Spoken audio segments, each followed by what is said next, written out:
All right. Good evening, everyone. Day 29, even closer. The last three sessions, I'm hoping to make this all very, very simple. We've been in the midst of many ideas, many of which I'm sure you don't remember. But some, I hope, have sort of stuck with you. And, just to highlight the nature of meditating through a philosophical lens, which the yogis did. The yogis were absolutely sort of embodied philosophers, and they applied the creativity of their inquiry not just to the world and the environment, but also to themselves. So I hope some of these stuck, and the way we can interact with these philosophies is just go back and read what you have already read and consider what you've already considered. And if you're motivated to go back and listen to some of the sessions, and what you'll find, what I found through my practice is, as I sort of take a second loop around these ideas and read books I've read twice over or thrice over, different sentences, different chapters, different ideas that didn't mean anything to me then mean everything to me now. And that suggests that we're trekking deeper into the wilderness of these concepts, and becoming more powerful or more advanced practitioners, because there is a degree of intricacy and a degree of skill involved in really understanding these huge concepts. Yesterday I sort of made the statement that a strong body can lift heavy things, and a strong mind can understand deep, expansive ideas. So there's something to gain, or a direction to grow into. But simplicity. And so what we're going to get into for the last 3 days is essentially mindfulness, which is the most popular form of meditation, at least in the West. And what it simply is you're holding stillness, you're breathing slowly, you're letting thoughts come and go, and you're essentially just appreciating anything that arises, positive or negative, comfortable or uncomfortable. And that essentially leads to a more relaxed nervous system, which builds your immune system and gives you a reprieve from the stress, the stress that sort of accumulates in the mind. But following the footsteps of the yogis, what are we actually paying attention to when we are mindful? And that is, of course, reality. But what is reality? And this is the idea. Reality is Maya. Reality is not absolute. Reality is the illusion of experience. And so I wanted to share a little story, a little dream I had that really empowered this concept of Maya for me. And so I'm in this giant room, and I'm a disembodied sort of camera, just watching a scenario play out. And in this room there are hundreds of yogis lined up in curved rows. And these yogis are in a pose, a king half pigeon. So their hips are open and they're bending backwards and bringing their feet to their heads. And this other character is walking through the rows. And the far rows, these yogis are in distress. Their bodies aren't ready. Their bodies aren't open to sort of assume the shape, yet they are trying. And in their effort, there's a lot of suffering in their faces and a lot of pain in their bodies. And as this character walks further and further and further forward, the grace and the skill and the beauty of these postures becomes more pronounced.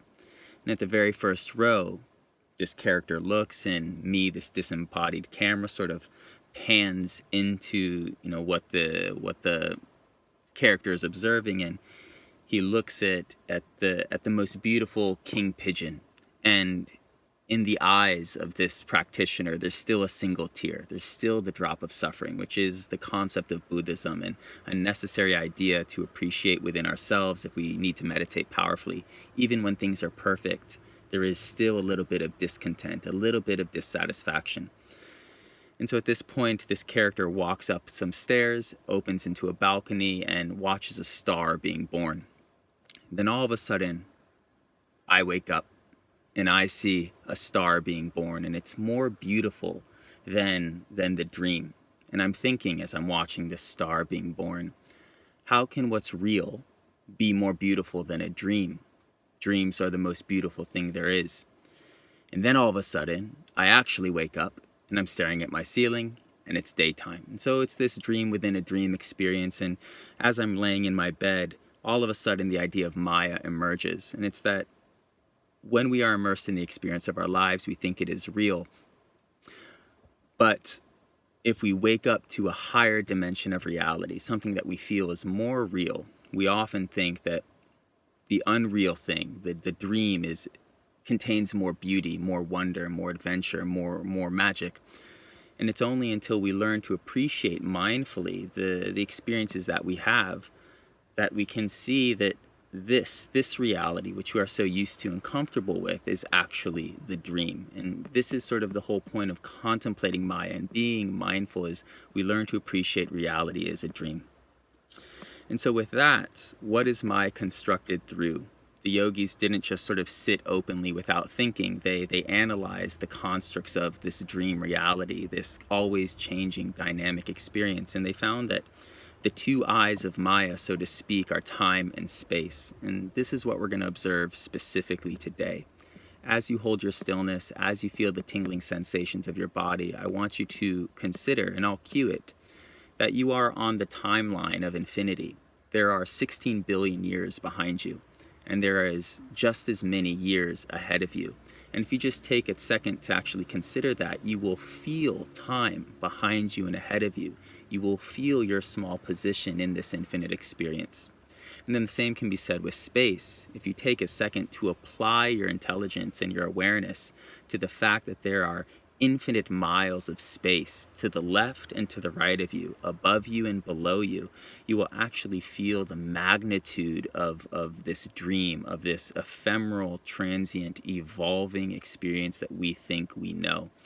And if you just sit in that for a while, an innate mysticism will emerge, a sense of mystery, a sense of wonder.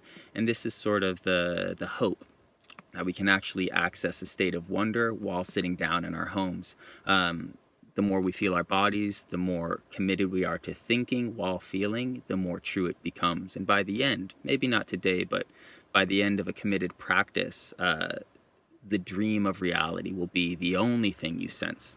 And this is what defines meditation in terms of like a mystic context, which is beautiful stuff. Alrighty, so let's get into this, everyone. Strong seated position.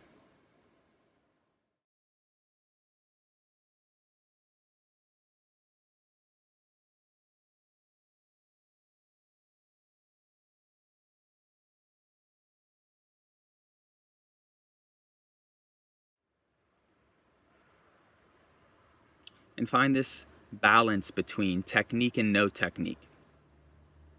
You're doing something, but you're not really doing anything. You're applying effort, but there's really nothing to apply yourself to. You're just sitting down.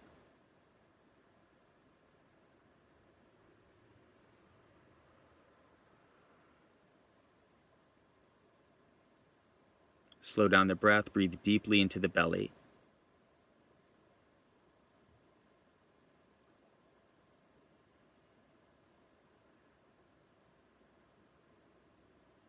Now let's consider how easy this actually is. Your arms are not lifted over your head. So this is easy.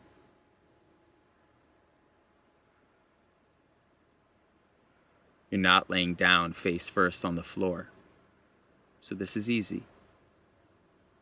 There's nothing to reject.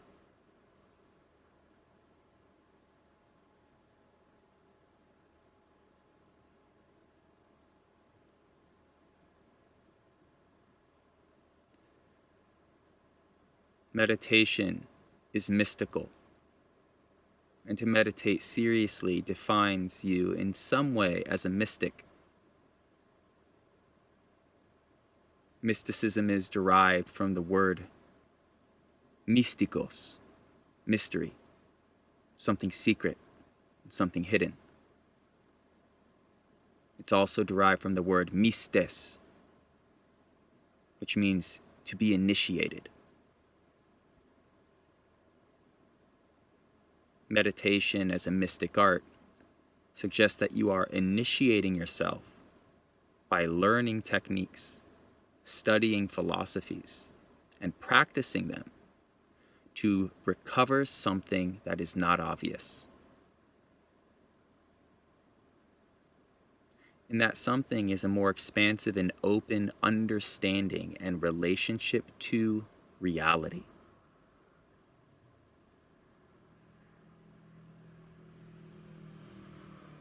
Something our minds overlook, and something our bodies can't fully experience.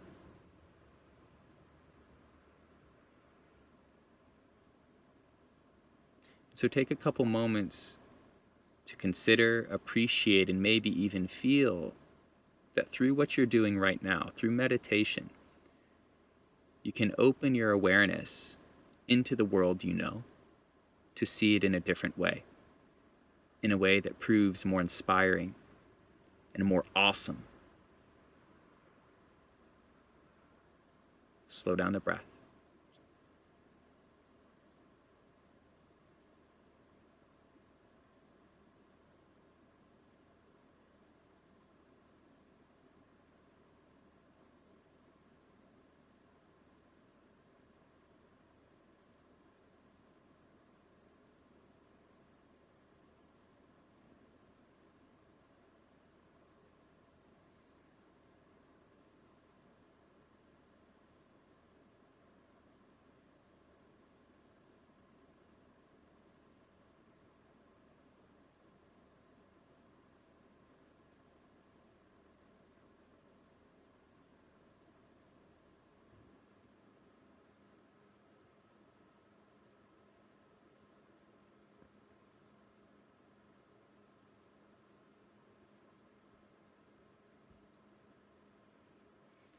Now, mindfulness is the counterbalance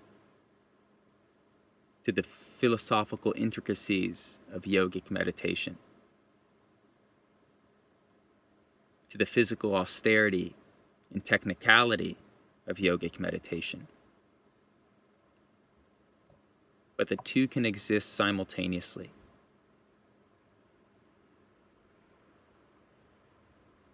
Just be present to the rising and falling of sensations and thoughts.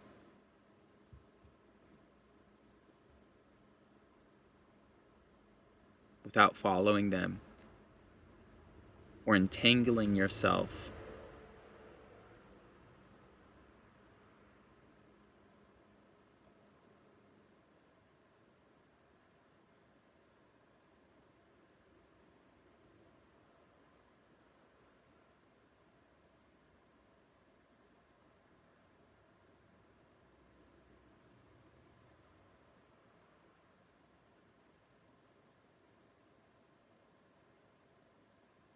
in that your experience of physical peace increases your capacity to interact within yourself graciously and compassionately with dignity increases.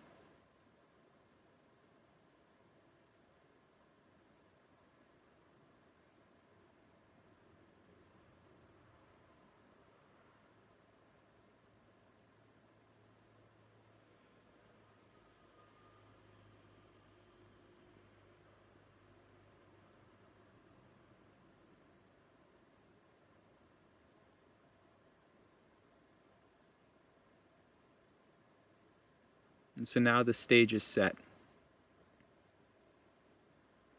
Mysticism, mystikos, mystes. Through this, I initiate myself into something secret. Take the time to feel 16 billion years of history behind you. Start with yesterday.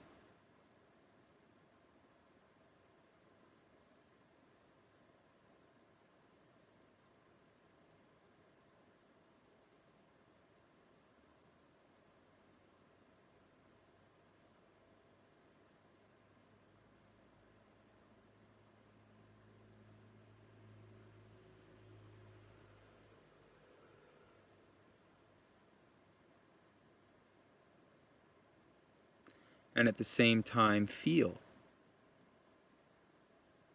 billions of years ahead of you.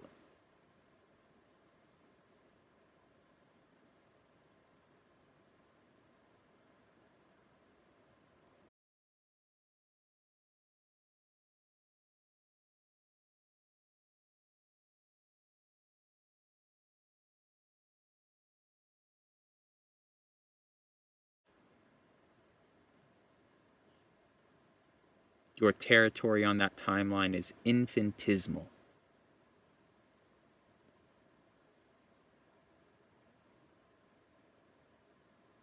But you're still connected to it.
This is called Laya yoga. Laya means trance. And the Laya yogis meditated on Maya. They meditated on the illusion of reality. They meditated on the illusion of time.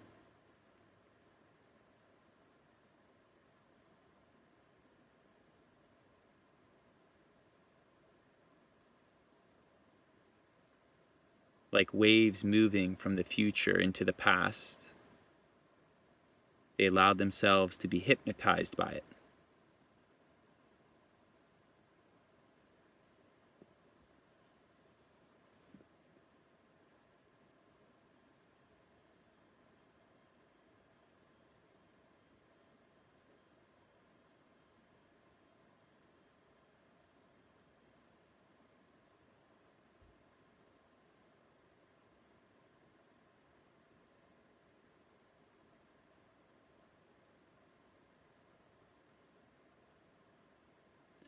Now start to consider space. And start from your body to the left of you.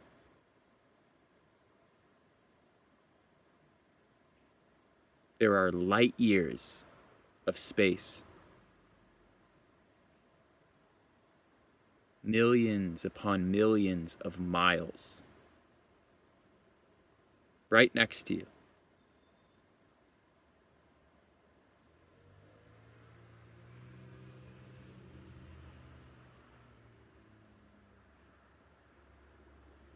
To the right, to the left, in front of you, behind you, above you, and below you.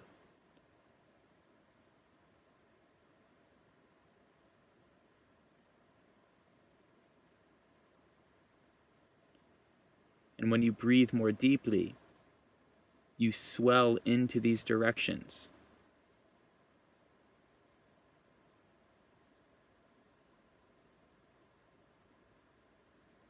But you only colonize inches at most.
As you feel your body, feel time, feel space, sense that infinity. And as the mind is divinized with these ideas, your relationship to the ordinary experience of existing through flesh and through bone starts to subtly change.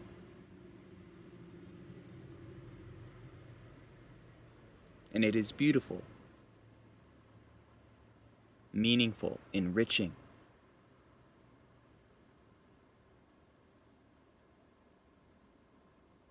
Awesome in the truest sense of that word.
Billions of years behind you.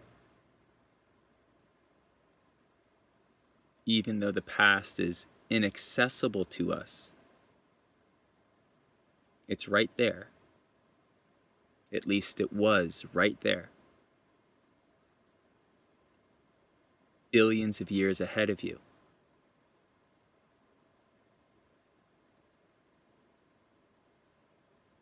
And that future is rushing into you second to second.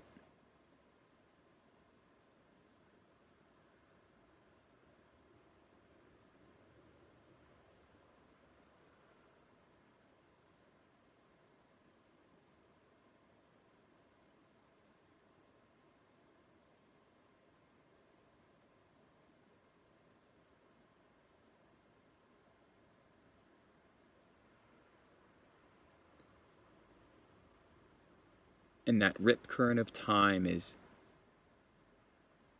steadily cutting through the 3 dimensions of space.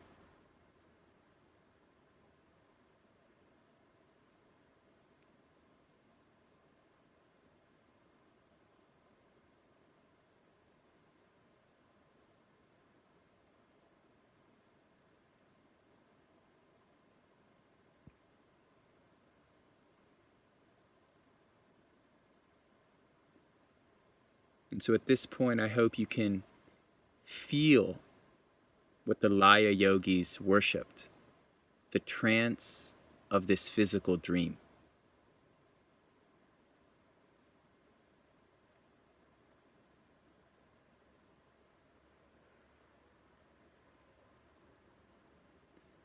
I hope you can appreciate that you are initiating yourself into a unique perspective by spending your time learning and practicing philosophies and techniques. And in that, you are a mystic.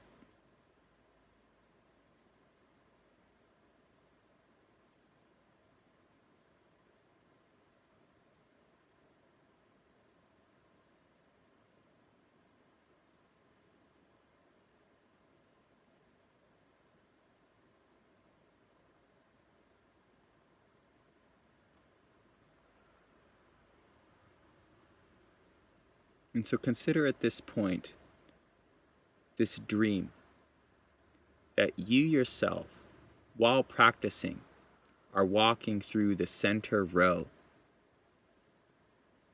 observing the fact that countless people are assuming awkward shapes and suffering and struggling to assume them. And even those that can assume these shapes perfectly still have tears in their eyes, because there is always dissatisfaction, because there is always desire for more, even within each of us right now.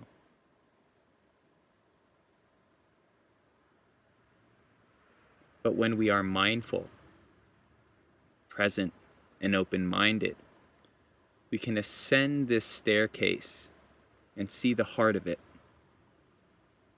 I am what I am, but there is more. There is a truth, there is a center point, and it calls. When we learn to sense that center point, fall into its trance, we gain access to a higher dimension of experience, something that feels true, something that doesn't seem to be affected by change, outside of the reach of grief, outside of the reach of confusion.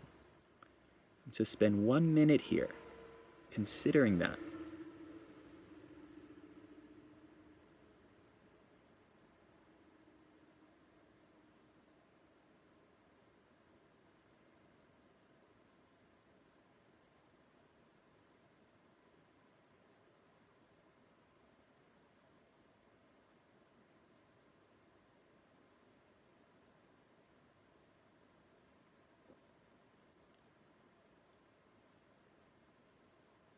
Something far within space and somehow beyond time.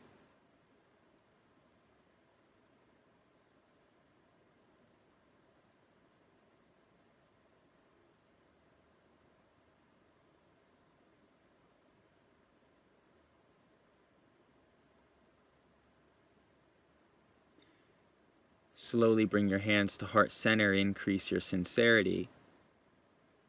Mystikos, mystes. By playing these games, restraining my body, emptying my mind through focus, I gain access to something hidden. Whether it is only the phenomenon of my psyche or something actual, something outside me, doesn't matter. The subjective experience is real enough. Slow down the breath.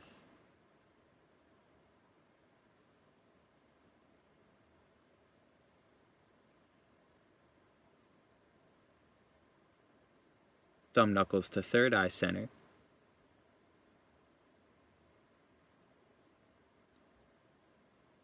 And so that balcony from which we can see the heart of reality birth itself again and again, moment to moment to moment, is consciousness. And that consciousness manifests, as far as we know, in the prefrontal cortex, right behind where your thumbs are touching your head. And the fact that the yogis surmise this just by feeling their bodies is profound.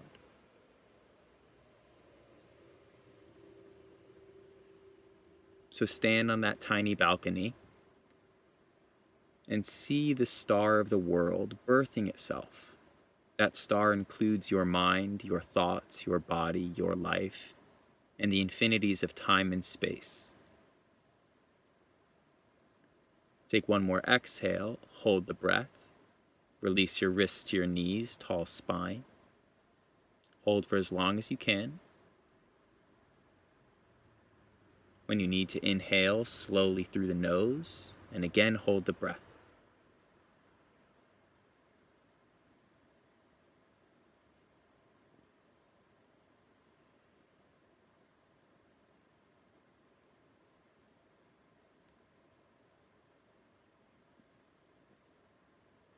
Be mindful of these sensations of the challenge, open to both pleasure and pain, open to focus and distraction. When you need to exhale, exhale, and take a few more mindful breaths.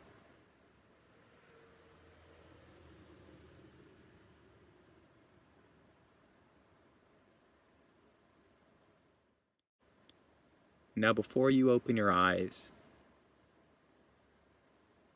imagine that this inner space is one reality, the external space is another.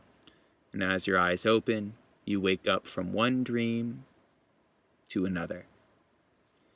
Inhale the eyes open. Just say Maya. Real, unreal, phenomenal, changing, here and gone.